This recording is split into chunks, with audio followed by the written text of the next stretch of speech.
तो नमस्कार, आदाब, सत श्री अकाल, राम राम, खम्मा गणी दोस्तों। मैं रजनी स्वागत करती हूँ आपका हमारे चैनल द सक्सेस में।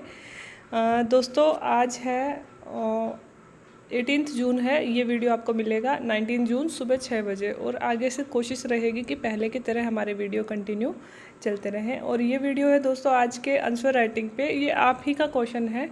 आप में से ही एक फैमिली मेम्बर ने पूछा था कि खादर बांगर और भाबर और तराई, इनमें क्या डिफरेंसेस होता है, ये समझाइए। और दोस्तों ये क्वेश्चन अक्सर पूछे जाते हैं एग्ज़ाम में और आई थिंक शायद 2018 वाले में भी पूछा गया था, नोट कंफर्म, बट शायद मेंस में ये पूछा था इन चारों से रिलेटेड, या दो इनमें से कुछ तो पूछा था, अब मेरे एग्जैक्ट याद नहीं आ रहा। और वैसे भी दोस्तों या तो 16 वाली में पूछा था या फिर 18 वाली में, इन दो में से एक मेंस में तो पूछा था इससे रिलेटेड। तो ये क्वेश्चन अक्सर मेंस में बन जाता है और ज्योग्राफी का बेसिक क्वेश्चन है तो ये पूछा ही जाता है, ठीक है। तो सबसे पहले तो इस क्वेश्चन आंसर के लिए थैंक यू बोलना चाहूँगी गजेंद्र सिंह चौहान सर का। उन्होंने ही मुझे, ये मेरा लिखा हुआ आंसर नहीं है, उनका लिखा हुआ आंसर है। तो सबसे पहले तो थैंक यू सर, आपने इतना अच्छा आंसर लिख के भेजा। और साथ ही उन्होंने मुझे एक और मेल किया कि एक तो मेरी जॉइनिंग हुई है अभी, आपको पता है, तो मैंने कहा था मैं थोड़ी सी बिजी चलूँगी क्योंकि नई जगह शिफ्टिंग में थोड़ा सा टाइम लग जाता है।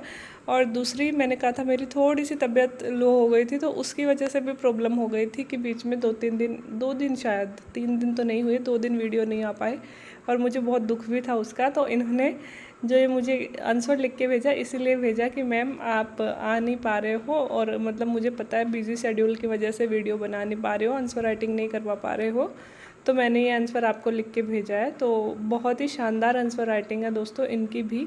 इन्होंने पहले भी एक आंसर लिखा था जो मैंने आपके साथ शेयर भी किया था। तो ये जब भी मुझे आंसर लिख के भेजते हैं, पता नहीं क्यों आपके साथ शेयर करने का मन करता है, क्योंकि बहुत ही अच्छे तरीके से ये एक्सप्रेस करते हैं, है ना, आंसर को। तो दोस्तों इनका मतलब मेरा कहने का, और ये शायद रिटायर्ड एक्स सर्विस मैन है जहाँ तक मुझे याद है, क्योंकि इन्होंने पहले भी मेल में मुझसे कई बार बात करी है और अपने वीडियोज़ के नीचे भी इनके कमेंट्स रहते हैं मोस्टली। तो ex army man, ex service man है ये पहले से। तो दोस्तों देखो, मैं ये कह रही हूँ कि पहले से ये जॉब कर चुके हैं, अभी आरएस की प्रिपरेशन कर रहे हैं, आंसर राइटिंग के मेरे वीडियोस देखते हैं और शायद एज, मतलब शायद क्या एज में मुझसे बड़े होंगे, लेकिन फिर भी देखिए इनमें सीखने की ललक देखिए कि पहले से एक जॉब करके दूसरी जॉब कर रहे हैं और इतनी मतलब जज्बा है इनमें सीखने का। ऐसा जज्बा हम सब में होना चाहिए। आप में से कोई ग्रेड थर्ड टीचर है, कोई ग्रेड सेकंड टीचर है, बिकॉज आरएएस की तैयारी करने वाले बहुत से लोग पहले से जॉब में होते भी हैं और हम में से बहुत सारे मतलब कुछ बेरोज़गार भी हैं। लेकिन जज्बा देखिए, कुछ लोग ग्रेड सेकंड बन के सोचते हैं बस अब नहीं हो पाएगा, कुछ लोग फर्स्ट ग्रेड बन के सोचते हैं अब नहीं आरएएस की करेंगे। लेकिन ये देखिए इतने साल जॉब करके, पढ़ाई से जॉब से लगभग नाता टूट ही जाता है, फिर भी ये अभी भी मतलब जैसे ये रिटायर्ड होकर आए इतनी शानदार तरीके से तैयारी कर रहे हैं। आपको इनका आंसर राइटिंग देख के समझ में आ जाएगा कि क्या लेवल है इनका, है ना, अभी से, जबकि मेंस की प्री की भी डेट नहीं आई है, तभी से इनका लेवल देखिए। तो दोस्तों ऐसा ही जज्बा आप सब में मैं पैदा करना चाहती हूँ, इसीलिए इनका इंट्रोडक्शन दिया है। बहुत ही शानदार तरीके से आंसर लिखते हैं। तो जैसा मैं आपको आंसर राइटिंग कराती हूँ वो तो ये करते ही होंगे साथ, क्योंकि ये हर एक चैनल पे इनके कमेंट होते हैं, हर एक वीडियो पे इनके कमेंट होते हैं। साथ ही ये अपने मन से भी, जैसे मैं आपको कहती हूँ कि 1-2 आंसर दिन में आप खुद भी लिखा करो, तो ये खुद भी ट्राई करते रहते हो। और दोस्तों ये आप क्वेश्चन कहाँ से चूज़ कर सकते हो, बहुत सारे हमारे ऐसे फैमिली मेम्बर हैं द सक्सेस में जो बहुत सारे आंसर नीचे क्वेश्चन नीचे कमेंट बॉक्स में लिखते हैं और उनके क्वेश्चन सच में वैल्यूएबल भी होते हैं। बट मैं अकेली चैनल संभालने वाली होती हूँ ना, तो मेरे लिए सारे क्वेश्चंस के आंसर तो पॉसिबल नहीं हो पाते, बट बहुत सारे आंसर मैं उनमें से क्वेश्चन उनमें से चूज़ भी कर लेती हूँ और आपको आंसर देती भी हूँ, है ना। तो आप लोग भी उन्हीं में से आंसर कमेंट पढ़ा कीजिए एक दूसरे के, उन्हीं में से आंसर ले लीजिए, क्वेश्चन ले लीजिएगा, है ना। और डेली 1-2 क्वेश्चन तो दोस्तों 1-2 क्वेश्चन की आंसर राइटिंग तो किया कीजिए, है ना। बहुत ज़्यादा कोई हार्ड थोड़ी आंसर लिखना, हार्ड नहीं है, बस आपको उसकी हैबिट बनानी है ना। और प्री की तैयारी करवाने के लिए आपको हज़ारों लाखों चैनल मिल जाएंगे दोस्तों, मेंस के नोट्स अवेलेबल करवाने भी लाखों चैनल मिल जाएंगे, लेकिन मेंस के आंसर राइटिंग करवाने के लिए आपको कोई चैनल नहीं मिलेगा। जो मैंने यहाँ पे फर्स्ट बार मतलब तैयार, और हो सकता है हो, लेकिन मुझे नहीं मिला था, मतलब मैंने जो अभी इंटरव्यू दिया है मुझे कोई ऐसा नहीं मिला था जो प्रॉपर तरीके से हमें आंसर लिख के बताए, है ना। तो दोस्तों ऐसा ही चैनल मैंने बनाया है क्योंकि मुझे भी बहुत, क्योंकि मैंने 2 बार मेंस में मैं फ़ेल हुई थी, तो मुझे पता है कि ऐसे ही मेंस पास नहीं होती है, हमें एक प्रॉपर रणनीति की ज़रूरत होती है ना।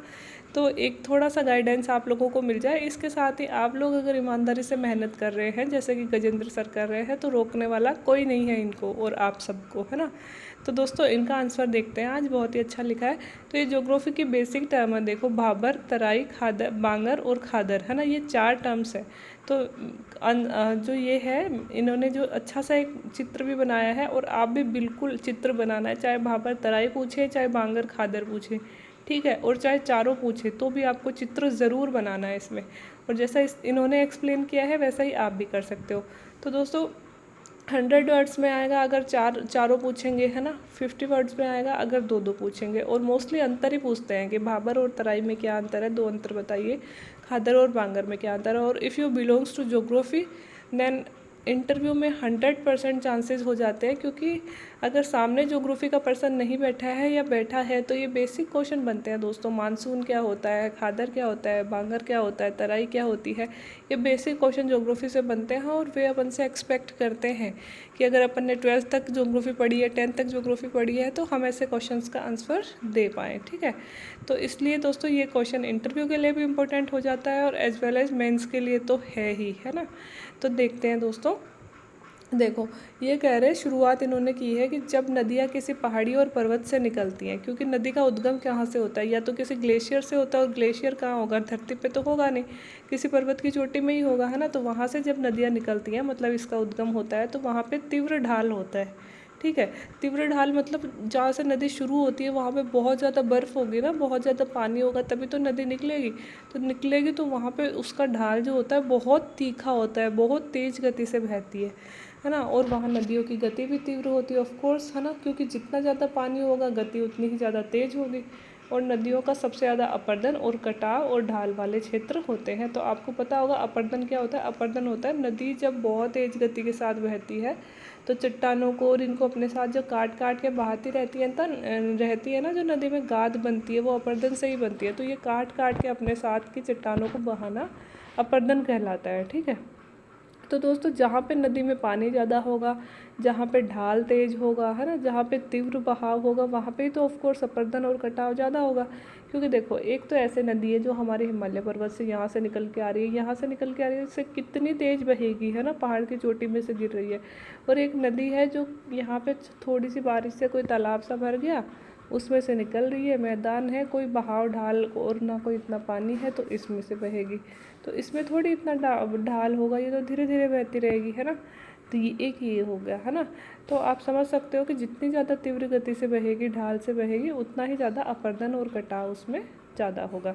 तो ये तो दे दिया इन्होंने इंट्रोडक्शन, एक छोटा सा इंट्रोडक्शन दे दिया है कि जैसे 100 नंबर का क्वेश्चन आता है तो इस तरह से हम इसे इंट्रोड्यूस कर सकते हैं, ठीक है।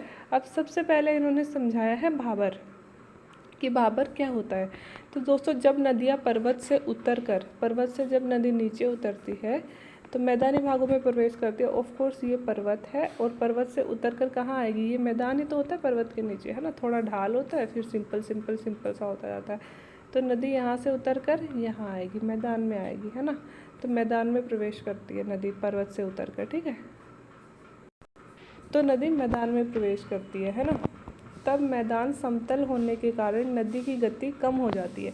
तो ऑफ कोर्स यहाँ तो नदी की गति बहुत तेज़ होगी, फिर ये समतल है तो नदी की गति क्या हो जाएगी, यहाँ की बजाय यहाँ स्लो हो जाएगी ना नदी की गति, तो स्लो हो जाती है। और नदी में जो अवसाद है जो अपने साथ वो लेकर आती है, किस में लेके आती है, कहाँ से लेकर आती है, जब नदी ऊपर से चलती है तो कटाव करती है, मतलब अपर्दन करती है, और अपर्दन के साथ चट्टानों के टुकड़े, कंकड़, पत्थर ये उसके साथ बहकर आते हैं, है ना। तो जब ये नदी यहाँ से उतर कर आती है, एक मिनट,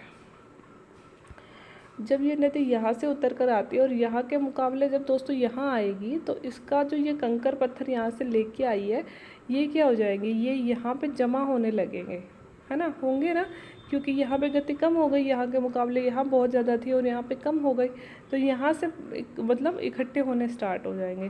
तो यही इसमें लिखा हुआ है कि जो नदी अवसाद अपने साथ लाती है उसमें से बड़े बड़े चट्टान पत्थरों को जमा करती करके इस क्षेत्र में लाती है और इसी क्षेत्र को क्या कहते हैं, भाबर।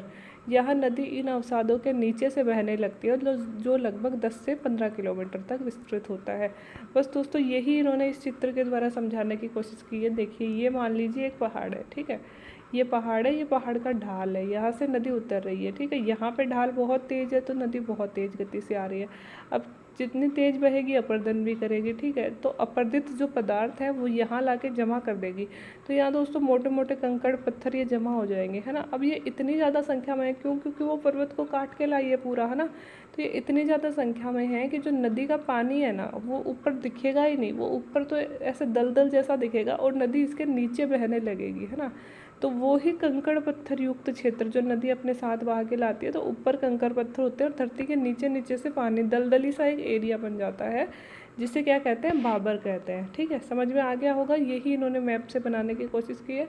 आप बिल्कुल ऐसा भी मैप बना सकते हो, ऐसे करके पहाड़ बना के ये ढाल, और इन्होंने बिल्कुल करेक्ट दिखाया, कोई पर्वत श्रृंखला है, नदी यहाँ से निकल रही है, ये इसका ढाल है, और यहाँ पे सबसे पहले नदी ने भाबर का निर्माण किया। तो यही बात यहाँ पे कही है कि जो अपने साथ अवसाद लेके आती है उनमें बड़े बड़े चट्टान पत्थर को जमा करती है और इस क्षेत्र को भाबर कहते हैं। यहाँ नदी इन अवसादों से नीचे बहने लगती है और ये लगभग 10 से 15 किलोमीटर तक विस्तृत होता है, ठीक है। 10 से 15 किलोमीटर का एरिया। हमारे अगर भारत की बात करें तो भारत में ऐसा क्षेत्र कहाँ है दोस्तों, भारत में ऐसा क्षेत्र लगभग एक तो भारत से बाहर नेपाल, हमारा जो हिमालय पर्वत है ऐसे है ना, तो यहाँ पे तो नेपाल भूटान है उनमें पाया जाता है, क्योंकि नदी के पदस्थली में कौन सा क्षेत्र आएगा, नेपाल ही तो आएगा यहाँ पे, है ना। और कुछ इलाका यूपी में भी ऐसा पाया जाता है ना, यूपी में भी ऐसा पाया जाता है जहाँ नदी एकदम से पर्वत से नीचे उतरती है और उसका ढाल में एकदम से कमी आती है और वो अपने साथ लाए हुए अवसादी पदार्थ यहाँ जमा कर देती है, ठीक है। तो 10-15 किलोमीटर का क्षेत्र जो होता है शुरू का, उसे तो कहते हैं भाबर। अब आगे चलते हैं। अब है तराई। तो तराई के नाम से पता चल रहा होगा, भाबर मतलब आप यूँ समझ लो भाटे अपन बोलते हैं, पत्थर भाटे। तो जहाँ पे पानी की जगह भाबर मतलब भाटे टाइप्स दिखाई दे रहे हैं वो तो क्षेत्र। एक ट्रिक बता रही हूँ कि कंफ्यूज नहीं होना है ना। अब तराई मतलब तराई किससे होती है, पानी से ही होती है ना, तो पानी आ गया मतलब। अब तो नदी भाबर क्षेत्र से आगे निकलकर अपने साथ लाए अवसादों को जमा करती है, उस क्षेत्र को तराई कहते हैं। वहाँ पे नदी फिर से सतह पर बहने लगती है और यह क्षेत्र कीचड़ युक्त होता है और चावल और गन्ने की फसल के लिए उपयुक्त होता है। अब दोस्तों जब नदी देखो, यहाँ पे ये पर्वत था, यहाँ से उतर के आई और यहाँ पे जमा करा दिया कंकड़ पत्थर, यहाँ तो नदी इसके नीचे हो गई, ठीक है। अब धीरे धीरे क्या होगा, कंकड़ पत्थरों की संख्या कम होती जाएगी, होंगे तो अभी भी, लेकिन ये कम होते जाएंगे ना, क्योंकि मोटे मोटे तो यहाँ जमा करती है। अब ये कम होते जाएंगे, पतले पतले सी बजरी टाइप आ जाएगी, ठीक है यहाँ पे। तो अब ये नदी जो इनके अंदर धंस गई थी, ये फिर से ज़मीन पे आने लगेगी और एकदम ऐसे नदी जैसी नहीं, वाहिकाओं के रूप में ऐसे पतली पतली धाराएं जैसी कुछ बन जाएंगी, है ना। और एक दलदल युक्त भूमि बन जाएगी जहाँ पे कहीं से कोई धारा सी निकल रही है, कहीं पे मिट्टी है, कहीं पे बजरी है ना। और मतलब एक तरह से वो नदी ही है, तो नदी का पेटा टाइप बन जाता है ना। तो उस क्षेत्र को बोलते हैं तराई। मतलब भाबर से निकलकर जब नदी पुनः धरातल पर प्रकट होती है और उस क्षेत्र को दलदली बना देती है ना। तो अवसाद कणों का जमाव पहले कर दिया, अब आगे कर देगी, लेकिन पहले बड़े अवसाद कण जमाए थे, इस बार छोटे अवसाद कण जमा देगी, है ना। और फिर सतह पर नदी बहने लगती है तो वह कीचड़ युक्त क्षेत्र हो जाता है ना। और इस कीचड़ युक्त क्षेत्र को ही क्या कहते हैं, दलदली क्षेत्र को ही क्या कहते हैं, तराई कहते हैं। और ये इम्पोर्टेंट बात यह है दोस्तों, यह चावल और गन्ने की फसल के लिए बहुत इम्पोर्टेंट होता है। किसके लिए इम्पोर्टेंट होता है, चावल और गन्ने की फसल के लिए इम्पोर्टेंट होता है। तो ये चीज़ एक आपको याद रखनी है कि किस क्षेत्र के लिए इम्पोर्टेंट होता है, चावल और गन्ने के लिए। तो दोस्तों हमारे यहाँ पे ऐसा क्षेत्र कहाँ मिलता है, हमारे यहाँ पे दोस्तों यूपी में मिलता है ऐसा क्षेत्र, बिहार में मिलता है ऐसा क्षेत्र। क्योंकि यूपी और बिहार में एकदम से हम देखते हैं, जैसे उत्तराखंड में नदी निकली है, उत्तराखंड में तो ठीक है भाबर टाइप क्षेत्र बन जाएंगे, लेकिन वैसे मोस्टली उत्तराखंड में इनका नाम नहीं आता है। भाबर और तराई दोनों ही यूपी बिहार टाइप क्षेत्रों में, यूपी में खासकर ज़्यादा मिलते हैं, जहाँ पहले नदी ने बड़े बड़े अवसाद कण जमाए और फिर धीरे धीरे छोटे छोटे अवसाद कण जमाए। इसीलिए तो उधर गन्ना ज़्यादा होता है, चावल ज़्यादा होता है, क्योंकि ये दोनों ही फसलें ऐसी हैं जिनको पानी ज़्यादा चाहिए होता है और इस क्षेत्र में पानी ज़्यादा होता है। तो अगर आपसे पूछा जाए कि ये भी दोस्तों इन्होंने लिखा नहीं है, लेकिन ये भी 15-20 किलोमीटर मान लीजिए आप, ये भाबर से आगे 15-20 किलोमीटर तक का जो क्षेत्र होता है ना, वो तराई क्षेत्र होता है। अपने यहाँ पे शिवालिक हिमालय की तलहटी वाला क्षेत्र जो है वो तराई क्षेत्र कहलाता है, ठीक है। तो ये चावल और गन्ने की फसल के लिए अच्छा होता है। ठीक है, तो ये दो तो हो गए दोस्तों भाबर और तराई। देखिए इन्होंने भी बिल्कुल ऐसा ही चित्र बनाया है कि ये यहाँ पे मोटे मोटे अवसाद जमा करवा दिए और फिर यहाँ पे आते आते तराई हो गई, मतलब यहाँ पे पानी फिर से निकल आया और पतले अवसाद जमा है यहाँ पे। तो ये दो क्षेत्र बता दिए। तो पहले भाबर आ गया, भाटे आ गए, फिर तराई मतलब पानी आ गया। ठीक है, अब बात करते हैं बांगर और खादर की। तो सबसे पहले है दोस्तों खादर। नदी अपने साथ बहाकर लाई गई मिट्टी को जमा करती है और जिसको नई जलोढ़ मिट्टी भी कहते हैं। यह मिट्टी खनिज से भरपूर होती है और कृषि के लिए उपयुक्त होती है। तो दोस्तों खादर और बांगर वैसे तराई और इससे क्या बात है भाबर से अलग है।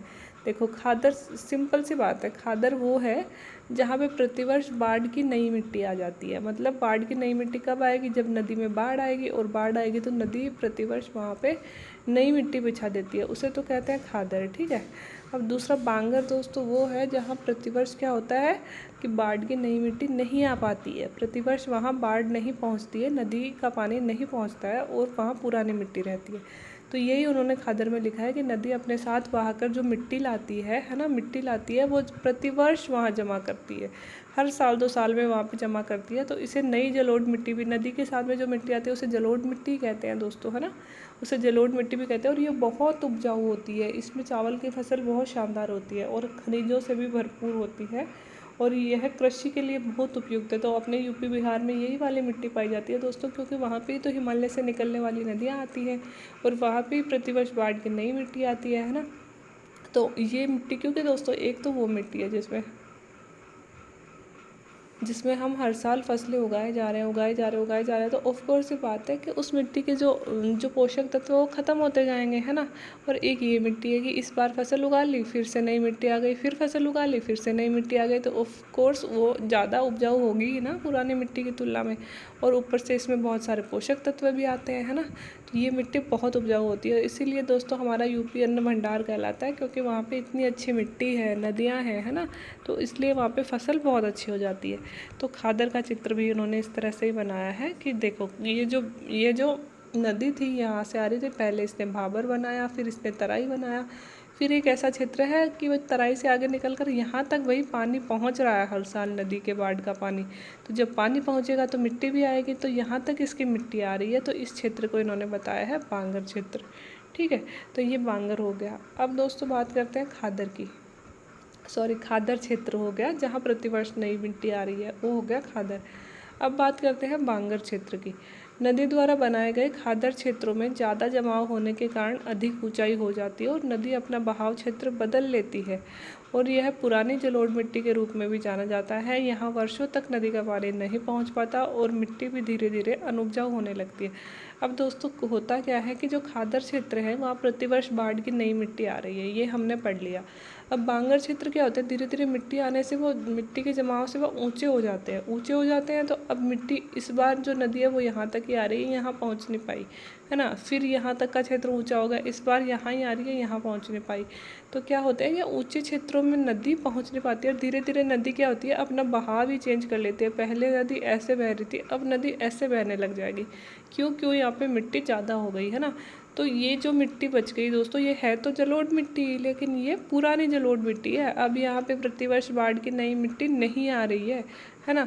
तो यह जो पुरानी जलोढ़ मिट्टी है या नई जलोढ़ मिट्टी की तुलना में ऑफ कोर्स कम उपजाऊ होगी, है ना, कम अच्छी होगी। तो यही बात है कि वर्षों तक जब नदी का पानी नहीं पहुंच पाता है तो मिट्टी धीरे धीरे अनुपजाऊ होने लगती है ना। तो यही सारी बातें यहाँ पे कही गई है कि नदी द्वारा बनाए गए खादर क्षेत्रों में ज़्यादा जमाव हो जाता है जब, तो उसकी ऊंचाई ज़्यादा हो जाती है, नदी अपना बहाव क्षेत्र बदल लेती है और पुरानी जलोढ़ मिट्टी के रूप में भी जानी जाती है। वर्षों तक नदी के बाढ़ का पानी नहीं पहुँच पाता है और मिट्टी भी धीरे धीरे अनुपजाऊ होने लगती है। ठीक है, तो दोस्तों ये देखिए इन्होंने बना दिया। आप भी इस तरह से बना सकते हो कि भाई यहाँ पे ज़्यादा मिट्टी हो गई, ये ऊंचा हो गया, और ठीक है दोनों तरफ। अब यहाँ पे आप थोड़ा सा शो भी कर सकते हो कि नई मिट्टी नहीं पहुँच रही है, पुरानी जलोढ़, इस तरह से कुछ लिख सकते हो। ठीक है, बाकी ये बहुत ही शानदार आंसर है। अब मुझे नहीं लगता कि दोस्तों, हाँ एक बांगर और खादर की ट्रिक, एक सेकेंड, इन्होंने यहाँ पे गलत लिख दिया दोस्तों, कि या फिर गलत नहीं लिखा, इन्होंने तो वैसे सही बनाया। इन्होंने पहले बना दिया बांगर और फिर बना दिया खादर, है ना। तो आई थिंक आप पहले खादर बना दो, क्योंकि खादर में प्रतिवर्ष बाढ़ की मिट्टी नहीं पहुंच रही है ना। तो आप पहले खादर बना दो, फिर बांगर बना दो, कि फिर वहाँ से ऊंचाई हो गई। इन्होंने इस तरह से बनाया है कि पहले जहाँ पहुँचती थी वहाँ पे ऊंचा हो गया, ठीक है, और फिर वहाँ पे नहीं फिर आगे नदी ने बहाव चेंज कर लिया और अब यहाँ पे पहुँच रही है, तो इन्होंने खादर बना दिया। किसी भी तरह से बना सकते हो, वैसे कोई दिक्कत नहीं है। अब बांगर और खादर को याद करने की एक छोटी सी ट्रिक बताऊँ क्या है, कि बांगर मतलब ऐसे याद कर लो बंदर, और बंदर क्या पानी में रहते हैं? नहीं रहते हैं ना, तो बंदर में कभी पानी नहीं पहुँचेगा, मतलब बांगर में कभी पानी नहीं पहुँचेगा, ठीक है। और दूसरा खादर, तो दूसरा बांगर के साथ में खादर ही आता है, तो ऑफकोर्स वहाँ पे पानी पहुँच रहा है। जिस तरह से भाबर मतलब भाटे और तराई मतलब पानी, तो बंदर मतलब सूखे में रहेगा, तो बांगर में पानी नहीं आएगा प्रतिवर्ष, और बची हुई खादर में पानी आएगा, ठीक है। यही बात है ना? हाँ बिल्कुल यही बात है। इन्होंने चित्र में थोड़ी सी गड़बड़ तो नहीं करी है इन्होंने, मतलब ऊपर नीचे बना दिया, तो मुझे भी थोड़ा सा कंफ्यूज हो गया था। बट ठीक है, आप जिस तरह से भी बनाना चाहो वैसे ही बना दो, लेकिन आई थिंक आप खादर पहले बनाना, बांगर बाद में बनाना, वो ज़्यादा वेल एंड गुड रहेगा। बाकी आप लोगों की मर्जी है। तो ये था दोस्तों आज का आंसर राइटिंग। तो सबसे बिग थैंक यू तो गजेंद्र सिंह सर का, कि उन्होंने इतना आंसर लिख के भेजा, और उन्होंने मतलब ये भी समझा कि मैं थोड़ी सी बिज़ी हूँ, तो इसलिए आपको पढ़ा नहीं पा रही हूँ। और बाकी आप सब लोगों का भी बहुत सारा प्यार और आभार। जब वीडियो नहीं आता आप लोग मैसेज करते हो कि मैम वीडियो क्यों नहीं आ रहा है, तो मैं समझ सकती हूँ प्रॉब्लम, बट ठीक है, धीरे धीरे वीडियो सारे कंटिन्यू रहेंगे। बाकी अगर अच्छा लगा हो तो सर को भी थैंक यू बोलिएगा, क्योंकि उन्होंने बहुत अच्छा आंसर लिख के भेजा है। बाकी वीडियो देखने के लिए थैंक यू सो मच।